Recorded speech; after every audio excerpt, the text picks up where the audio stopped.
MDH chana masala.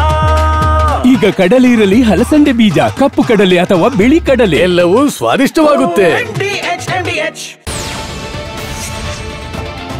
Granite ಮಳಿಗೆಯಲ್ಲಿ granite ಬಿದ್ದು ಮಾಲೀಕ ಸಾವನ್ನಪ್ಪಿದ್ದಾನೆ. ಉತ್ತರ ಕನ್ನಡ ಜಿಲ್ಲೆ ಕಾರವಾರ ತಾಲೂಕಿನ ಅಸ್ನೋಟಿಯಲ್ಲಿ ಮುದ್ದಣ್ಣ ಹಲುಂಡಿ ಮೃತಪಟ್ಟಿದ್ದಾರೆ. ಮಲ್ಲಿಕಾರ್ಜುನ ಟೈಲ್ಸ್ ಮತ್ತು ಸೆರಾಮಿಕ್ಸ್ ಮಾಲೀಕರಾಗಿದ್ದ ಕೊಪ್ಪಳ ಮೂಲದ ಮುದ್ದಣ್ಣ ಗ್ರಾನೈಟ್ ಕಲ್ಲುಗಳನ್ನು ಆಟೋಗೆ ತುಂಬುತ್ತಿದ್ದ ವೇಳೆ ಮೃತಪಟ್ಟಿದ್ದಾರೆ.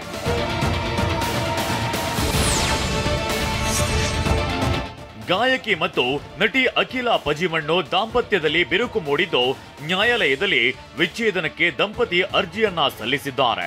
ಕನ್ನಡ ಕೋಗಿಲೆ ಖ್ಯಾತಿಯ ದಕ್ಷಿಣ ಕನ್ನಡ ಜಿಲ್ಲೆ ಪುತ್ತೂರು ತಾಲೂಕಿನ ಅಖಿಲ ಪಜಿಮಣ್ಣು 3 ವರ್ಷದ ಹಿಂದೆ ಬೆಳಗಾವಿ ಮೂಲದ ಅಮೆರಿಕ ನಿವಾಸಿ ಧನಂಜಯ್ ಶರ್ಮಾ ಜೊತೆ ವಿವಾಹವಾಗಿದ್ರು. ಪುತ್ತೂರು ನ್ಯಾಯಾಲಯದಲ್ಲಿ ವಿಚ್ಛೇದನಕ್ಕೆ ಅರ್ಜಿಯನ್ನ ಸಲ್ಲಿಸಿದ್ದಾರೆ. ನಿನ್ನೆ ವಿಚಾರಣೆ ಮುಗಿಸಿರೋ ನ್ಯಾಯಾಲಯ ಇಂದಿಗೆ ತೀರ್ಪು ಕಾಯ್ದಿರಿಸಿದೆ.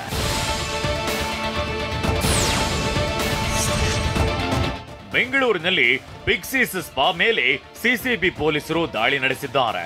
ರಿಚ್ಮಂಡ್ ಟೌನ್ನಲ್ಲಿರುವ ಪಿಕ್ಸಿಸ್ ಸ್ಪಾ ವೇಶ್ಯಾವಾಟಿಕೆ ನಡೆಸುತ್ತಿದ್ದ ಅನುಮಾನದ ಮೇಲೆ ಸಿಸಿಬಿ ರೇಡ್ ಮಾಡಿದೆ. ಸಿಸಿಬಿ ದಾಳಿ ವೇಳೆ ಬಾಂಗ್ಲಾದೇಶ ಮೂಲದ ಯುವತಿ ಪತ್ತೆಯಾಗಿದ್ದು, ಪಶ್ಚಿಮ ಬಂಗಾಳದ 3, ರಾಜ್ಯದ ಓರ್ವ ಯುವತಿಯನ್ನ ರಕ್ಷಣೆ ಮಾಡಲಾಗಿದೆ.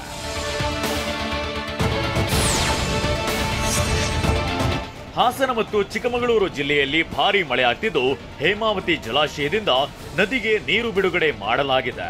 6 ಕ್ರಿಸ್ಟ್ ಗೇಟ್ಗಳ ಮೂಲಕ 10,000 ಕ್ಯೂಸೆಕ್ ನೀರು ರಿಲೀಸ್ ಮಾಡಿದ್ದು, ಹಾಸನ ತಾಲೂಕಿನ ಗೋರೂರಿನಲ್ಲಿರುವ ಹೇಮಾವತಿ ಜಲಾಶಯಕ್ಕೆ 15,240 ಕ್ಯೂಸೆಕ್ ನೀರು ಒಳಹರಿವು ಹೆಚ್ಚಿಸಿದೆ.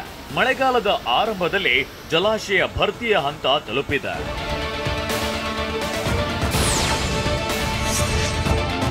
ಕೇಂದ್ರ ಗೃಹ ಸಚಿವ ಅಮಿತ್ ಶಾ ನಿನ್ನೆ ರಾತ್ರಿ ಬೆಂಗಳೂರಿಗೆ ಆಗಮಿಸಿದ್ದಾರೆ.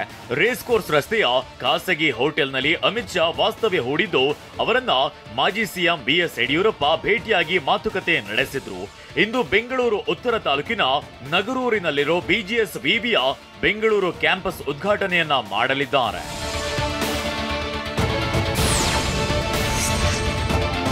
ಬೆಂಗಳೂರಿನಲ್ಲಿ ಅಂಬೇಡ್ಕರ್ ಥೀಮ್ ಪಾರ್ಕ್ ನಿರ್ಮಾಣಕ್ಕೆ ಸಿದ್ಧತೆ ನಡೆದಿದ್ದು, ಈ ಬಗ್ಗೆ ಸಿಎಂ ಸಿದ್ದರಾಮಯ್ಯ ಸಭೆ ನಡೆಸಿದ್ರು.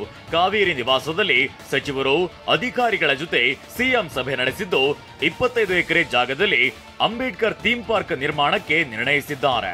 ಸುಮಾರು 200 ಕೋಟಿ ರೂಪಾಯಿ ವೆಚ್ಚದಲ್ಲಿ ಥೀಮ್ ಪಾರ್ಕ್ ನಿರ್ಮಾಣವಾಗಲಿದೆ. ಬೆಂಗಳೂರು ವಿವಿ ಮುಖ್ಯ ದ್ವಾರದಿಂದ NSS ಕೇಂದ್ರದ ಮಧ್ಯೆ ನಿರ್ಮಾಣವಾಗಲಿದ್ದು, ಅಂಬೇಡ್ಕರ್ ಥೀಮ್ ಪಾರ್ಕ್ ಮತ್ತು ಸಂವಿಧಾನ ಮ್ಯೂಸಿಯಂ ಸ್ಥಾಪನೆಯಾಗಲಿದೆ.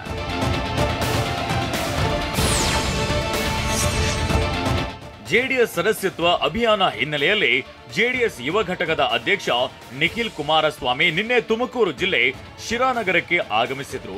ಈ ವೇಳೆ ಮಾತನಾಡಿದ ಅವರು, ಕಾಂಗ್ರೆಸ್ ಸರ್ಕಾರ ಕೆಲ ವ್ಯಕ್ತಿಗಳನ್ನ ರಾಜಕೀಯವಾಗಿ ಬಲಿಪಶು ಮಾಡಲು SITಯನ್ನ ದುರ್ಬಳಕೆ ಮಾಡಿಕೊಳ್ತಿದೆ ಅಂತ ಆರೋಪಿಸಿದ್ರು. ಈ ವೇಳೆ ನಿಖಿಲ್ ಜೊತೆ ಸೆಲ್ಫಿ ತೆಗೆದುಕೊಳ್ಳಲು ಯುವಕರ ಮಧ್ಯೆ ತಳ್ಳಾಟ ನೂಕಾಟ ನಡೆಯಿತು. ಅಭಿಯಾನದಲ್ಲಿ ಜೆಡಿಎಸ್ ಮುಖಂಡ ಆರ್ ಉಗ್ರೇಶ್, SR ಗೌಡ, ಮಾಜಿ ಶಾಸಕ ತಿಮ್ಮರಾಯಪ್ಪ, ಮಾಜಿ MLC ತಿಪ್ಪೇಸ್ವಾಮಿ ಉಪಸ್ಥಿತರಿದ್ದರು.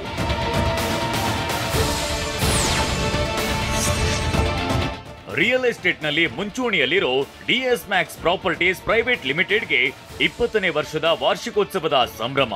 ಹೀಗಾಗಿ ಗ್ರಾಹಕರ ಜೊತೆ ಸಂಭ್ರಮಿಸಲು DS Max chairman doctor KV Satish ಮತ್ತು DS Maxನ ಮ್ಯಾನೇಜಿಂಗ್ ಡೈರೆಕ್ಟರ್ ದಯಾನಂದ್ ಅವರು ನಗರದ ಪ್ಯಾಲೇಸ್ ಗ್ರೌಂಡ್ನಲ್ಲಿ ವಾರ್ಷಿಕೋತ್ಸವ ಕಾರ್ಯಕ್ರಮವನ್ನ ಅದ್ದೂರಿಯಾಗಿ ಆಚರಿಸಿದ್ರು.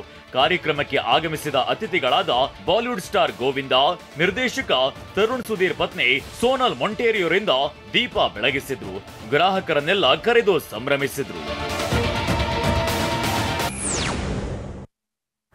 ವಾಹ್, ಯಾಕೆ ಈಗ ಬಂತ ಸ್ವಾದ? ಖಂಡಿತ ಈಗ ಬಂತು ಅಸಲಿ ಸ್ವಾದ. MDH chunky chaat masala life ಅಲ್ಲಿ ಅಸಲಿ ಸ್ವಾದ ತರುತ್ತೆ. ಅಸಲಿ ಮಸಾಲ, yes, MDH.